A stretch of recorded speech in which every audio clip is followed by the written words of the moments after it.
welcome to this Let's Talk session with Peter Fraser, winemaker to Yangarra Estate Vineyard. Yangarra Estate is a biodynamic winery located in the Blewett Springs district of McLaren Vale, South Australia. The estate was founded by Jess Jackson of Jackson family in 1946.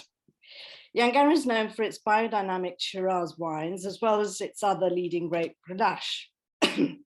Its 87 hectares of vineyards comprise some 23-year-old vines. And the region's combination of ancient geology, higher altitude, and Mediterranean climate provide the, provide the ideal growing conditions for the best grape varieties of Southern Rhone. Peter Fraser, who I'm sure needs no introduction, has been the winemaker to the driving force behind Yangarra Estate Vineyard since 2000. So when it comes to winemaking philosophy, Peter focuses much of his attention on the vineyard and believes it is less about technique and more about preserving the essential taste of the vineyard. Finally, before handing over to Peter, I'd like to mention that he was nominated 2016's winemaker of the year by James Halliday as part of Halliday's Wine Companion Awards. So once again, thank you, Peter, and over to you. Thank you. As I said, kind of as the questions come in, happy to answer them as we go, because I think it becomes a little more interactive. The topic was to coincide with, I think it's one of the many grape variety days, Shiraz Day coming up soon. With that, I'm going to share my screen, hopefully as smoothly as I did last time in the practice run, and use this to, there we go, and talk a little bit about kind of what goes into Shiraz for us. One of the things I would like to kind of probably start off with is the journey of Shiraz in Australia. And some of that takes back a little bit of history.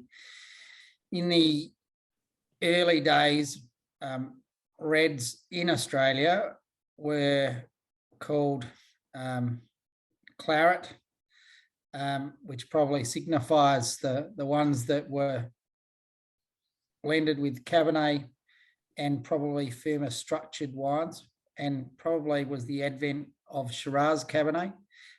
They would have been often probably dominated by Shiraz, but had some Cabernet in them. There was, and I'm talking probably very much South Australian specifically, Barossa and McLaren Vale. And then you would have seen the advent of Burgundies. They often were probably Syrah or Shiraz and possibly Grenache, or in some areas in Victoria, there was a famous wine called Wynn's Oven Valley Syrah, or it was just called Burgundy. And so later would have been, I think it had a few years where it was labelled as Shiraz. The Hunter Valley Burgundies were often Shiraz. Were generally Shiraz. And it's fascinating. I've had the good fortune to try a lot of those old wines, and incredibly how long-lived they were. I think some of them were probably picked quite early and were without much new oak. Some of them were probably actually picked very ripe. Again, probably not without much new oak, especially in those 50s and 60s and 70s. It wasn't, Grange was one of the very few wines that was starting to see a lot of new oak that Max Schubert was taking from his learnings in Bordeaux.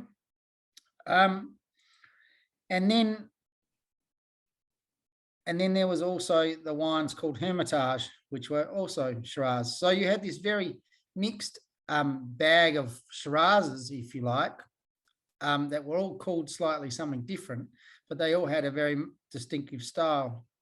And then the French or the European winemakers got together and said, you can't use our names, which was probably a good thing. And so all of a sudden, I think the first vintage of Grange was 1990 to drop the name Hermitage and call it Shiraz. And through that journey, if you take from probably the 90s, the UK wine, Australian wine into the UK was running hot, huge growth in exports. And consequently, you had also wines like Rosemount and many other kind of what I'd call kind of higher volume commercial brands that were coming out and driving huge volumes of Shiraz throughout two of the biggest markets in the world, being that of the UK and the US. And in that period, I think there was a great thirst and quench for bigger, richer, riper, fruitier, fruit-driven wines. And Australian Shiraz got very much caught up into that trend. And it's not to say, though, that there was also the great wines that stayed their true course and continued on, great producers, Henschke, there's probably a myriad of them, Wendouree, and it's interesting now that the modern style is being probably very much refining the fruit, trying not to pick too early to express, I suppose, a more specific terroir characters, versus I find when Shiraz picks too ripe, it can actually start to all look the same, which is a great asset when you're a commercial winery trying to produce wines that taste the same year in, year out. And the other part, I think there's lots of bits and pieces that I'll touch on as we go through. So that kind of gets me rolling and as a bit of a start in kind of style perspective, and probably what I'd go through our winemaking is some of the understanding and know-how that I think is making wines with a greater sense of place, probably a greater sense of drinkability, and a greater sense of interest and complexity. So here, just to kind of familiarise yourself where we are, if you can see my little pointer on this thing, is there any nods? Can see my waving my pointer around. This is a map of McLaren Vale. All these funny colours are different geologies of the McLaren Vale district. There's I haven't got my glasses on, but a very faint pink line that kind of zigzags its way around. That is the boundary of McLaren Vale district. To the north of McLaren Vale is the city of Adelaide, and north of the city of Adelaide is the Barossa Valley, and to the east of Adelaide is the other wine district of the Adelaide Hills, which is driven a bit more by elevation in its coolness. McLaren Vale from the coast, you've got the Gulf of St Vincent out here that gives it a very Mediterranean climate, which makes it kind of warm and, very distinctive for seasons. But to the south, we also have the Southern Ocean. So this Gulf is kind of warm, and the Southern Ocean brings a lot of cool air. But interestingly, this Gulf buffers and gives a real moderateness. It also brings very reliable winter rainfall, and where Yangarra and also the other wines that I make at Hickambotham are up in this Blewett Springs, Clarendon area, which is much more affected by elevation. So you get much colder nights up in the elevated areas. And is very important, I think, to again make those Shiraz of distinctive style, because you get this longer, slower ripening period. The other part is the soils, and as I come across into this, is just a little blow up of the northeastern part. So you're kind of looking at this area here. Yangarra is here. Our vineyards traverse all the way out to here. So as it's actually, I think, about 90 odd hectares. We planted a few more vines since we probably wrote the last bits and pieces. And you can see here, there's this part here is the North Maslin Sand Formation, which is a 56 million year old ironstone formation. I'll show a picture of that in a minute. And then you've also got a sandy, this Blewett Springs Sands, which is white sands. I've got pictures of that as well. Fascinating to see the difference in character of Shiraz between the two soil types, or the geology types. Their soils are resultantly quite different. There's a bit of sand that traverses through into this ironstone, and a bit of ironstone rock that traverses through into the sand.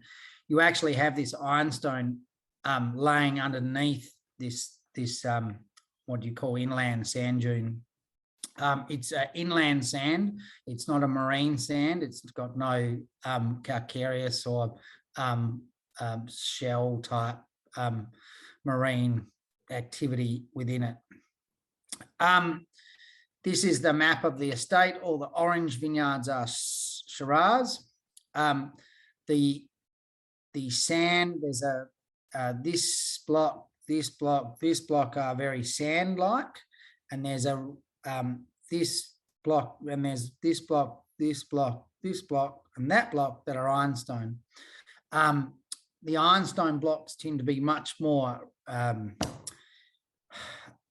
generally, the structure of them tends to be grittier and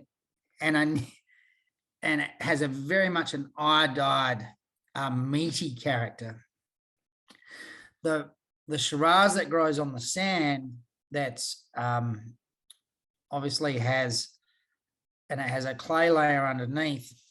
The sand brings rise to great fragrance and perfume, much more in the red and blue fruit spectrum, and much finer, elegant tannins. So from a blending perspective, we make a few Shirazes, but we make an estate Shiraz that's, well, we make firstly a Shiraz that's primarily off the sand block that we use in a preservative-free Shiraz that's designed early drinking.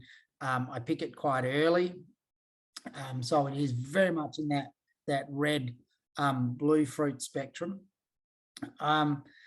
We then also kind of put together all the bits and pieces of Shiraz off the estate to make an estate Shiraz, and we have two single block Shirazes that show exceptional character. This is this Kingswood block is a south facing block. It has ironstone with a bit of sand, but being south facing in the southern hemisphere, it's kind of shows the coolest characters, shows some lovely herbaceous characters. And again, a little bit, what's interesting, it has the power and the structure of the tannins of the ironstone, but it has more blue fruit. It's probably the most blue fruit in a cool year, sometimes a bit red fruited.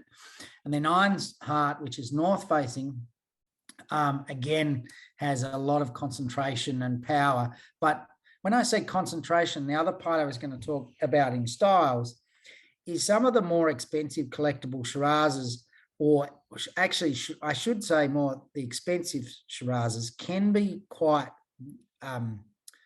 sweet tasting in terms of the mouth. The fruit is so concentrated that it nearly tastes sweet. And I kind of personally those kind of wines don't really appeal to me.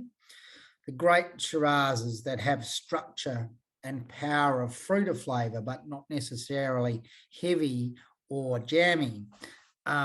So I'm very kind of careful when I'm talking about the power of Ironheart.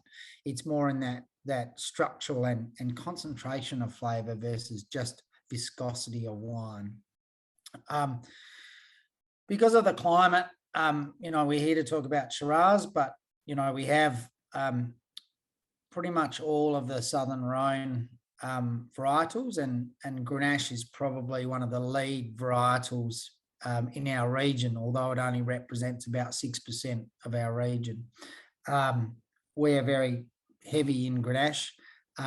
Shiraz represents closer to 50% of our region, so is the kind of majority variety of the region. This is that ironstone that I was talking about, and you'll see at the surface, this is a great kind of cutting. This was an old quarry that we've rehabilitated in the middle of the estate. Those lovely iron red colours, rusty red colours in the sandstone, and throughout our probably 3 best Shiraz blocks, you see that basically the soil is basically weathered, broken up versions of that rock.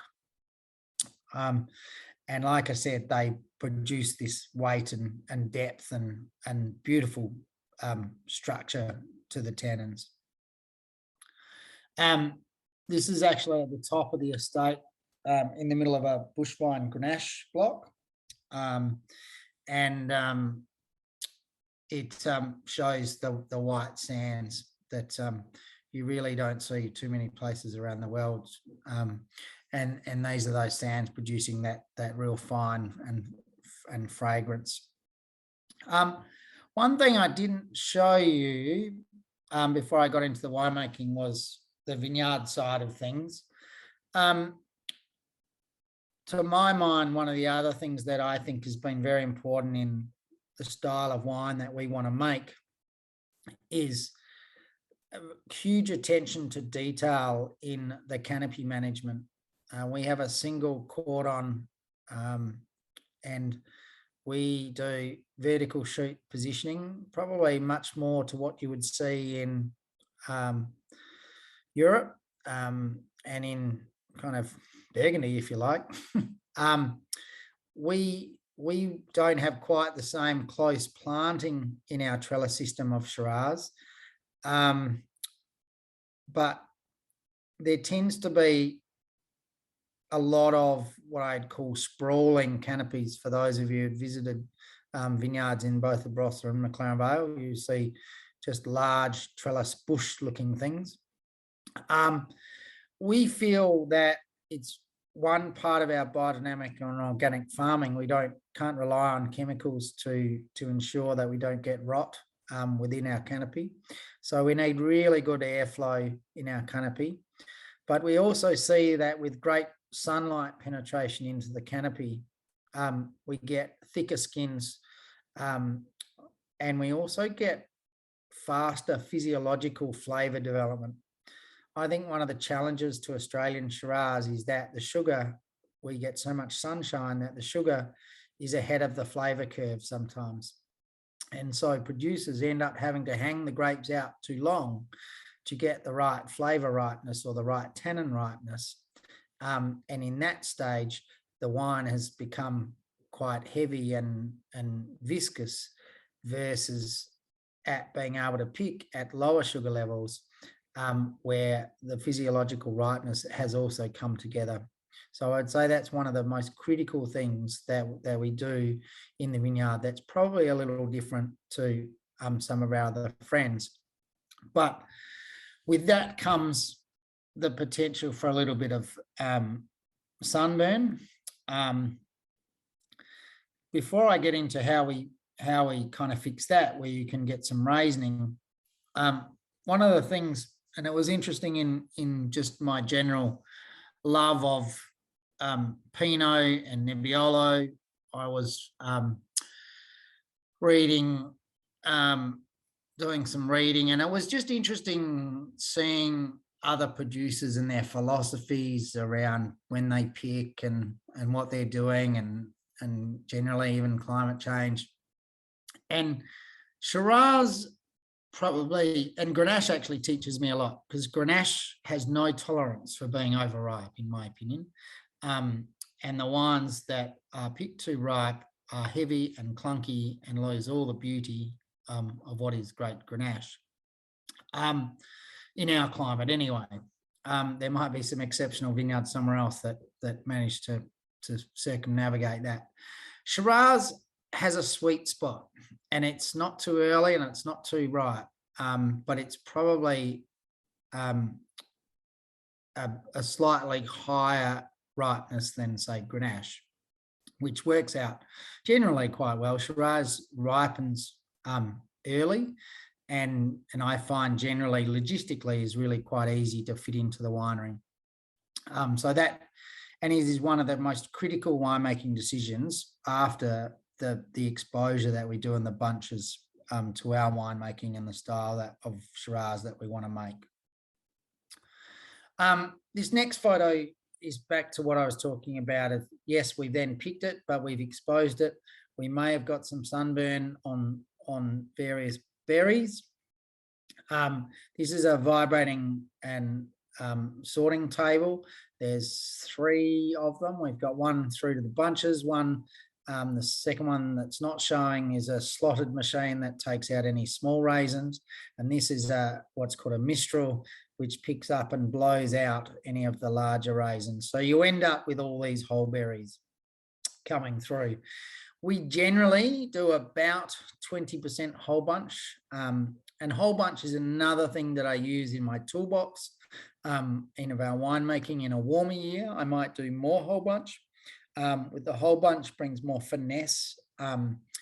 You find that for whatever reason, those whole bunches bring more fragrance and more herbaceous characters, which I find brings more finesse in a warmer year. In a colder year, I might reduce the amount of whole bunch because otherwise the wine can be that slightly too herbal. It also brings some tannin, what I call slightly greener tannin structure to the wines. But also the whole bunch brings a kind of more savoury element to the fermentation, which helps to also fight against this excessive sunshine and excessive fruit characters in the wine. I'm nearly looking for them to be restrained and bound up into the wine, so that as the wine ages and evolves, more of that fruit's going to start coming out. So the wine's nearly going, as a young wine, slightly into that reductive character. And these other techniques that we use later on in our winemaking to advance that. And as we only crush probably about 30% to 40% of those berries. The ones that come through, those whole berries are also very important in giving the softness and fragrance. And we're also finding that through that fermentation time, that we're kind of getting a slower, much more gentle extraction by the berries being handled in that much more gentle fashion. This is a photo of the sorted fruit. And the varying kind of level of percentage of probably broken berries just through the process. This is kind of an example of whole berries. Peter, Amanda has asked how much will your whole bunch vary by then, and do you have an example of a percentage on a hot year versus a cool year? So our general is about 25%. In 2011, which was a very cold and wet year, it was 0. In another cold year, 2017, it was more like 20%. It didn't go down a huge amount. And it's interesting, it purely observational. 2018 and 19, I was kind of more stuck at the same 25%. And when I say that I would ramp it up in a warmer year, it's hindsight that's probably taught me that, just looking back at our 18 and 19 wines, if I was being ultra critical of them, I would say I know how I could get a little bit more refinement to those warmer years, and that would be by increasing the whole bunch from 25%. And my guesstimate moving forward would be around somewhere like 35 and 40%. I've trialed, rough fermenters of, higher percentages.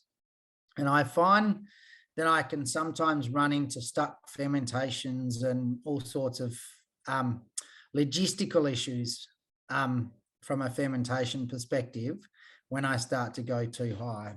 So generally 40% would be my upper echelon, just to what I've found works with our grapes and our kind of winery and all generally the techniques that we use.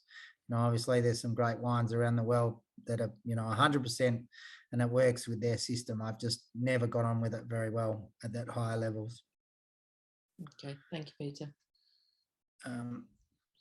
With this share screen, I can't necessarily see the question. So no, you can't. No, don't worry. So just yell out and interrupt me as they do. So that gentle, those bins we actually then tip directly into our open fermenters. It's been an interesting evolution from cap management or managing the skins during fermentation. We've definitely over the last 10 years become more and more, our general trend has been longer time on skins, but less handling. We've really finessed the amount that we handle. We also used to do some cold soaks. It was actually only 2 years ago that I've stopped cold soaking. It was also driven out of a kind of in my observation and reading of wines of Burgundy, that it was all a trend of extraction, that cold soaking process, and that the kind of, I don't know whether that was ever myth, but that cold soaking got out a lot of the water soluble aromatics. But what I found was that time on skins as a cold soak increased the levels of extraction to when I wanted to be kind of holding them longer. I'd already broken the skins up much more in that earlier cold period. And so our thing is that we find kind of for the success of just even fermentation is that the wines finish completion to dryness much more reliably on skins for a start. And we're able to kind of bring the wine together and the tannins together and get, by the time they're coming off skins, there's a real resolve to the tannins. And some of those, like last few days on skins, we might not even do a pump over because there's not a lot of gas being produced. And we have like a little tarpaulin type thing that goes on the top of the fermenter towards the end of ferment to keep all the gas in. Another thing we find really important with making Shiraz is aerate when we do pump over, that we actually take the juice out via a splashing tray so it gets some air into the fermentation. It's a very reductive variety, produces a lot of sulfide, partly probably the lack of nitrogen inputs into the and potassium inputs into the vineyard. But Shiraz seems to be much worse than any other variety, and that bringing a bit of air into the fermentation is really important for a clean ferment. And it also helps to kind of get all those tannins kind of sticking together and building what I call a nice velvety kind of structure to the tannins. Generally, we're looking to start to press off after about 18, sometimes can be as long as nearly 30 days. But again, we probably might, in a ferment, in a total in a day, pump over for no more than 1 minute per tonne per day, maybe 2 minutes maximum. So when I say per tonne, so in a 5-tonne fermenter, it might only be 5 minutes, or maybe 10 minutes at absolute most. So, and then we generally go to, we only use 500 litre puncheons. We've done away with barriques totally, smaller barrels for Shiraz. We find we get much more, and again, it's back to that reductiveness. I also keep the puncheons on lees for at least the first 6 months, often 9 months of maturation. The lees act as an oxygen scavenger. The only time they might come off lees is if they get a little bit reductive and stinky. If they do get stinky, we'll get them off lees straight away. We're 100% French oak, which is probably a little bit different to a lot of Australian or South Australian producers.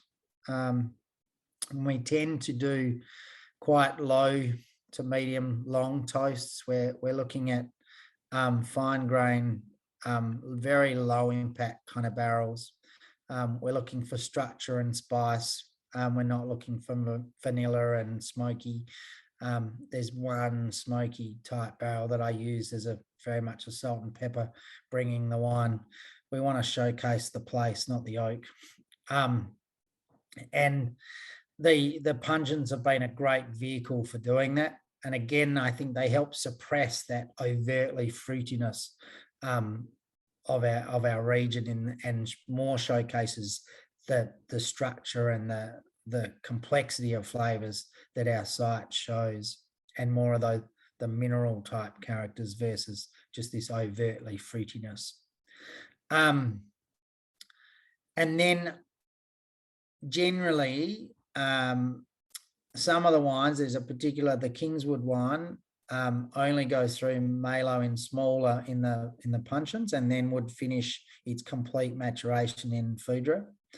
But then generally most wine, after it's been in 500 litre barrel for the first 10 months going into the following vintage, would then finish its maturation in 25 or 45 hectolitre Foudre. I find they really bring the wine together. They bring kind of everything together. There's still enough kind of slow maturation going on that doesn't happen in bottle, but in a Foudre to kind of finish off the polish, if you like, to the wines. So that's kind of the general. This is a snapshot of, I did have a picture of Shiraz, and this is actually prior to our biodynamic farming, where there wasn't as much leaf plucking. If you looked at our canopy nowadays, you would see a very distinct fruiting zone with a canopy. So that photo would be about 2005, 2004. But it's a great photo. I use it because it shows the ironstone and the sand very clearly. And nowadays, you wouldn't actually see any of that because underneath the vine is covered in ryegrass and the general herbs that locally grow in our area. But it's a great photo to kind of show the soil type and our trellis of Shiraz. I think that's it. Yep. So how did I go for time? Pretty much bang on. Yeah, that's brilliant. No, thank you, Peter. Yeah, there's a couple of questions I maybe have already received from one or two members that aren't here today. And one of them was for Sue Eames, who is obviously, I mean, I know you've talked very much about, why your wines are as they are, but she was just asking specifically sort of how you thought your wines of McLaren Vale, things separated McLaren Vale Shiraz from the other finer Shirazes in Australia. Interesting. There's always, I see, I probably do the example of the other South Australian kind of Barossa. Barossa Shiraz has always an incredible viscosity to its Shiraz. It's probably the most full-bodied Shiraz generally that you'll see in Australia. It has even when it's picked not overly ripe, it has a fruit cake, Christmas cake type character to it. And probably a greater chocolatiness, and darker fruits and rounder tannins. Lots of them, but they're very round. McLaren Vale has generally much more bramble, blue fruited, being that close to the coast. It has a vibrancy about it.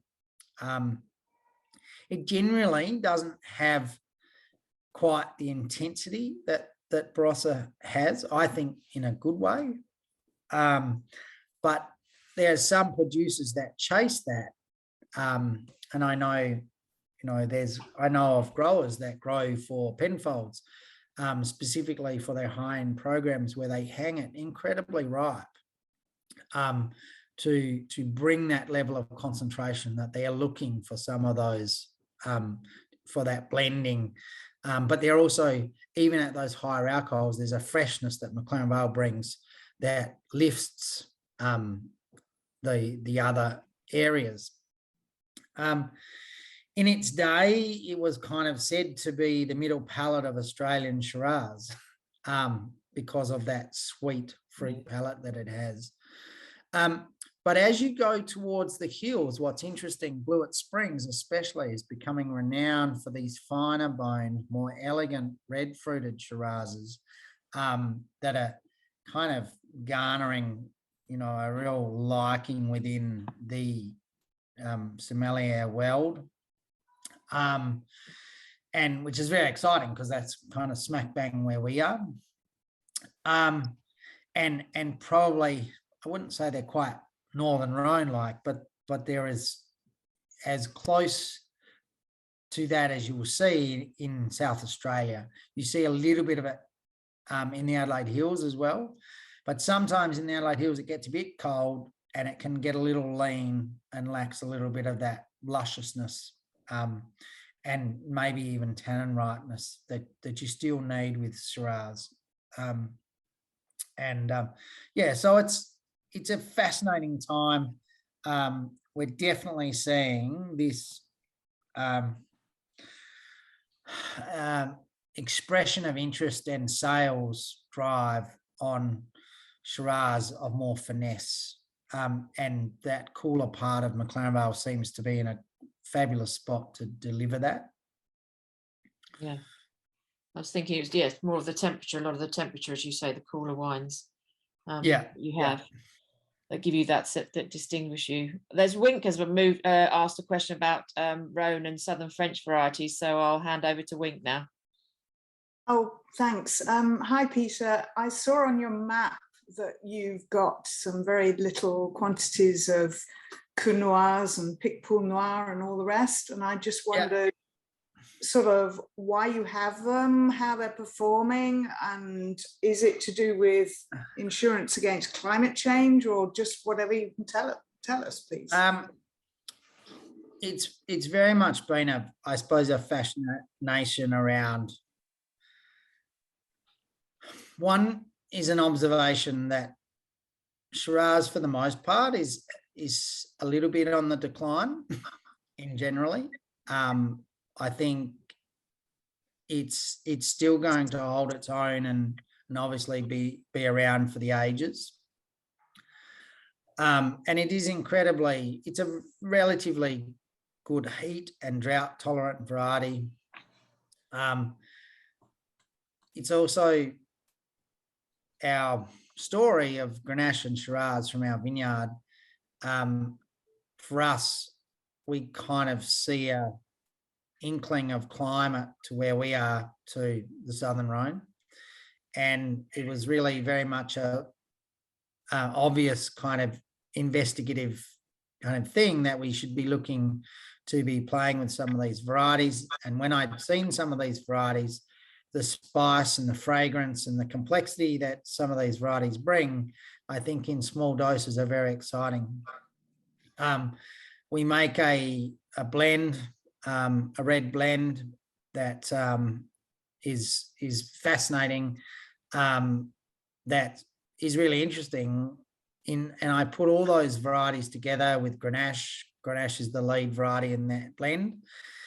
I actually make the Shiraz for it as a rosé to blend with it, so that the Shiraz doesn't overpower all these other varieties, and it makes this beautiful, nearly Pinot Noir-like wine, and is what I would call our nearly warm climate Pinot style, if you like. It's probably not the best way to describe it, but trying to get across somewhat what I'm trying to do. And I think there's a great appetite for these lighter, medium-bodied wines. And as I said, Pinot Noir-like. You know, if I was a winemaker in the 60s or the 70s in McLaren Vale, I would have been calling it Burgundy. So, you know, that was what those kind of wines, that's what they were called. So yeah. Thank you. And on those varieties, Carignan's very exciting, although it's not a Southern Rhone. Well, it kind of is. It's not a Chardonnay variety, but it's showing great promise. The Counois is showing great promise too. Probably not necessarily standalone wines, but in blends, there's some excitement, I think. Okay, thank you. Amanda's got a quick question. Yeah, thank you, Peter. I wondered if you could explain a bit further why you keep your Shiraz on the lees for 10 months, because my understanding that would create more reduction risks or problems. What is the kind of benefit that outweighs that? Good reduction problem.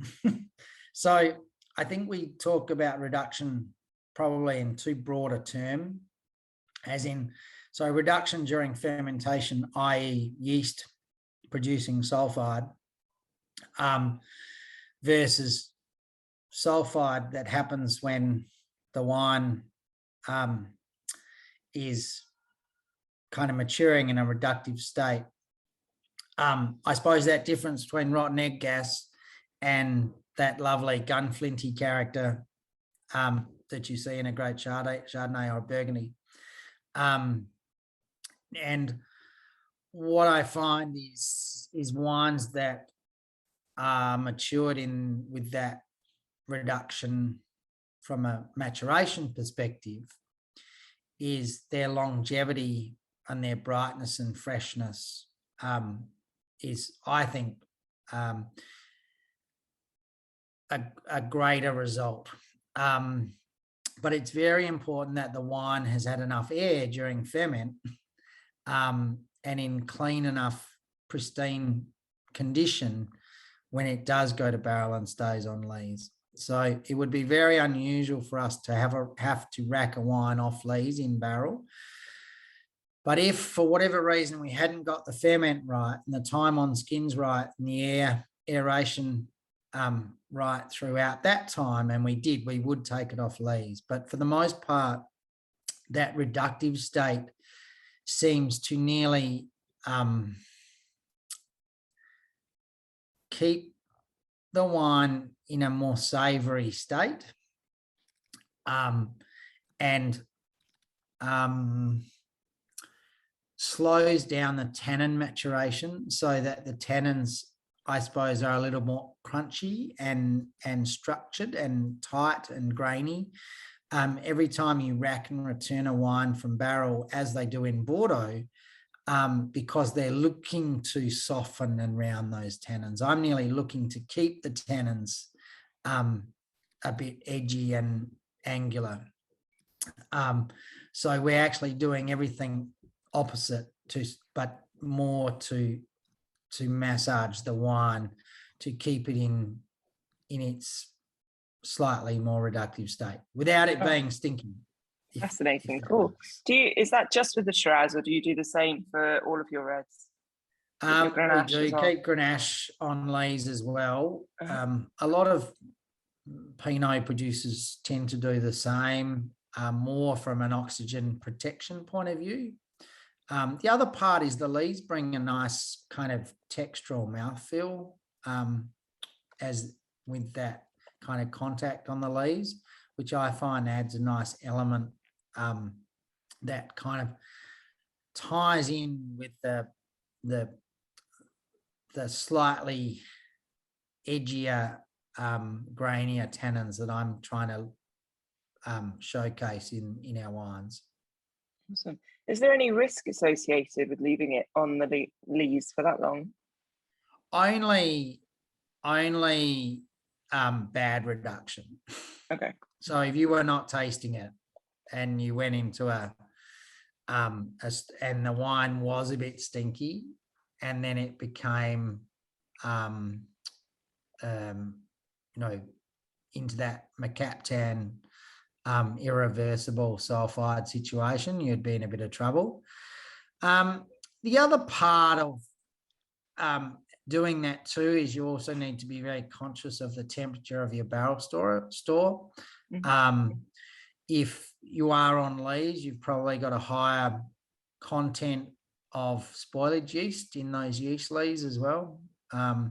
So, if you are not topping your barrels regularly, you had a warm barrel store and you picked quite ripe and you had quite high pH, you would be quite at high risk of Brettanomyces spoilage yeast issues. So keeping those wine on yeast lees means you've got to be on your toes of having everything lined up, i.e. your barrel's top monthly and your barrel temperature, at probably very constant around that 14 degrees Celsius. Oh, wow. Okay. That's quite cool. Yeah. And generally, I actually just saw a lot of research out of a barrel supplier that works with a lot of Bordeaux and Burgundy producers, out of what they're also seeing, how important of oak characters showing in wines. If a barrel store gets too cold, it can actually suck a lot more air through the barrel because of the contraction of the barrel or the contraction of the wine in the barrel. And vice versa, if the wine's too hot, you get too much pressure within the barrel, and it's actually pushing wine deeper into the oak and getting more extraction. So for multiple reasons, those things actually are good to, holding that nice even temperature in your barrel store. Interesting. Thank you. That's cool. Thank you, Peter. So good stewardship.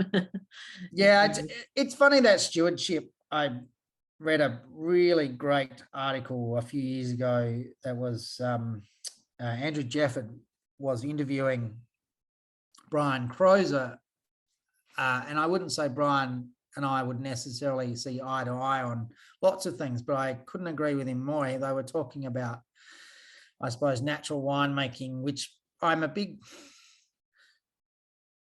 somewhat of a proponent of some things.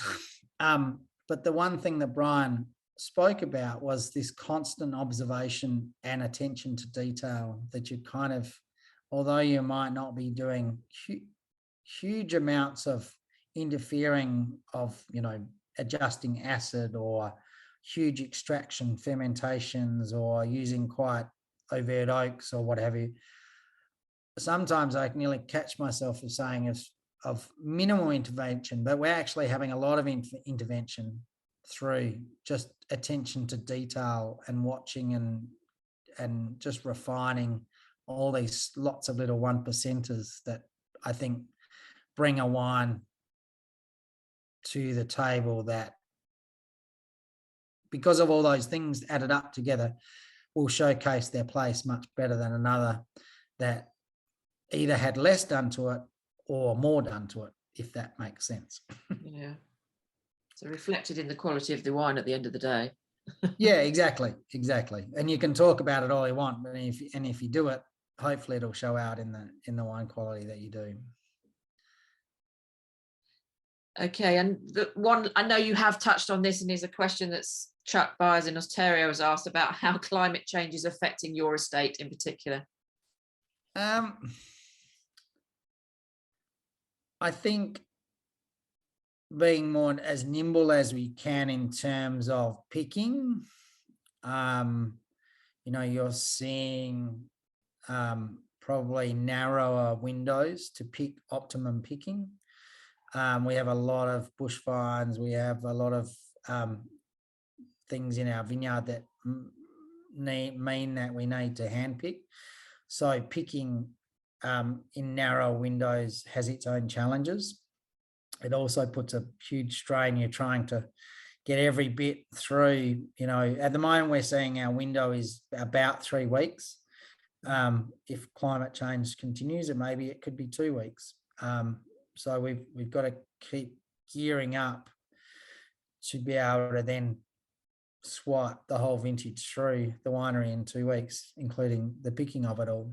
That affects that's the one of picking our number big of challenges. pickers and everything, doesn't it, in the winery as well? Oh, it does. It's a huge, and the amount of people that are in the staffed in the winery to be able to actually facilitate it, the amount of tanks, all sorts of. It's a really constant kind of something on top of my head. I think varieties. I think we're in good shape with that. I think we've kind of headed in the right directions. I think we'll also our ability in styles and is probably in good shape of picking earlier, because that enables us to be more resilient to it. Water security, we kind of don't have huge water security. We just probably have to deal with the lower crops in those years. And what we'll see is probably wine varieties like Mourvedre is probably the most heat tolerant of all the varieties we got. Years like that will do better. But what we've also seen with climate change is that we've probably had more cold vintages in the last 5 years than I've experienced, which is very odd as well. 2017, 2020, which we think of as being a very hot year. It was a very hot spring, but it was actually very cold. And 21 and 22 were both quite mild. It's been very odd. But I think what we are seeing in our region, I think every region gets different expressions of climate change. What we're seeing is we're getting greater swings. It could mean that we had this beautiful mild harvest this year. We could get the hottest on record next year. And then followed by that, we could have the wettest, coldest one. That seems to me is more the trend. Is actually the unexpected. You don't know what you're going to get. Which makes it nearly doubly hard, because you kind of say, hey, well, it's getting hotter. We're just going to gear the vineyard up for being hotter. And then you get this big wet. It's like, well, I wasn't, and gearing up for each one of those is totally different. So you just kind of watch and be as careful as you can. Yeah. There's just one quick question, because I know we are quickly running out of time. Is Amanda's again asked about if you could just talk through the rootstock choices? Yeah. It's interesting. Of our recent plantings, so I would say probably 70% maybe of our vineyard is on own roots. So the earliest plantings on the estate are planted in 1946, which is the Grenache. There's nearly 17 hectares of old Grenache. And then we've got most of the Shiraz is planted in the mid and late 90s. So they're getting on a bit over 20 years old. They're all on own roots. And then all the newer plantings, some of those other Southern Rhone varieties are all on rootstock. We generally planted what we call medium vigor rootstocks that are obviously phylloxera tolerant, is the primary thing. We have to be a little bit careful. There are some great water tolerant rootstocks, but they come with that comes vigor. So if you get a wet spring, those water tolerant rootstocks will grow like triffids, and then also kind of because they grew so heavily in spring, they'll then have a higher demand on water. I see somebody, Amanda asked about Ramsey. Ramsey is that nasty variety.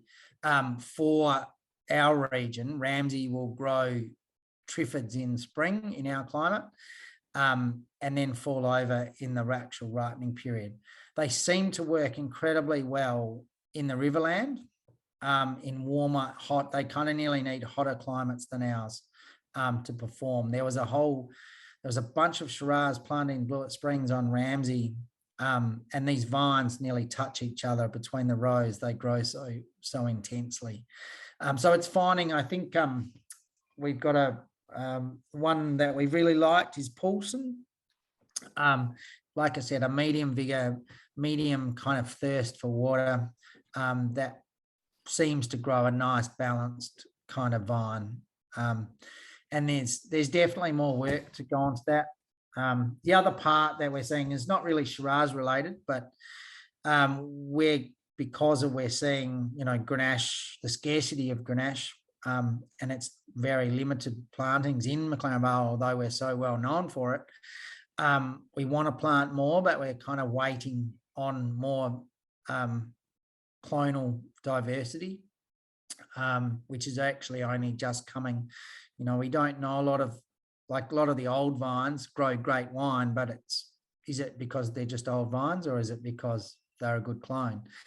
We're seeing where we've replanted those, it's more so just probably because they're old vines. So we're actually kind of investigating a lot more diversity, which is starting to come through in the next 2 to 3 years.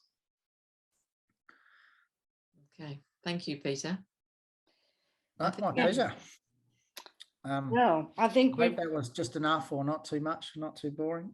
No, that was great. That was great. In fact, I want to thank you so much, Peter, for taking time with us this evening for you, of course. That was a fascinating journey of Shiraz and the history of Yangarra estate. Very interesting to hear about all the different soils, and of course your philosophy of winemaking, and thanks for sharing that with us. But it certainly seemed to trigger off a lot of questions and interest.